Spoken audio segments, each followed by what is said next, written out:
ልላችሁ የፈለኩት ከአንድ 4-5 ሴት ጋር አውቀዋለሁ ያልኩትኝ ማይካድ ሀቅ ነው። ምክንያቱም ቪዲዮ ሲሰራ እኔ ከፈኪ ጋር ነው ማውቀው።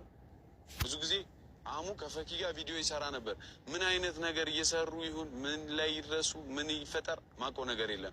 ዛሬ ማሂን አፈቀርኩ ብሎ ሲመጣ ፈኪ የት ሄደች ብዬ ብጠይቅ ደስ ይለኛል። ሌላኛው ደግሞ ከነባ ጋር ነባ የምትባል ልጅ አለች እና ከእሷ ጋር ቪዲዮ ይሰራ ነበረ ይሄ ልጅ። ሌላ እናንተ ታውቃላችሁ ሌላ ከማን ጋር እንደሰራ ደግሞ እኔ 2 ሴት ከጠራው እናንተ ያው የምታውቁት ይሄኔ 100 ሴት ይዞ መጥቶ ሊሆን ይችላል። ማውቀው ነገር የለም እና ዛሬ ላይ ማሂን አፈቀርኩ ወደድኩ ፈነዳ ዋበትኩ ቢል እኔ ምንም አይገርመኝም።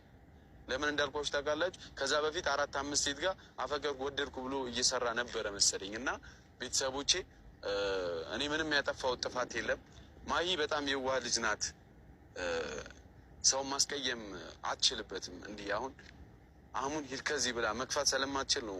ኖርማሊ ትናንትናም እየሰራች የነበረችውን ሳይ የጠራችው በቃ ይሄ ነገር አይሆንም አንተ ጓደኛዬ ነህ መከባበር አለብን ልትለው ነው የጠራችው። እሱ ደግሞ እኔ እንደዚህ አይነት ስግጥ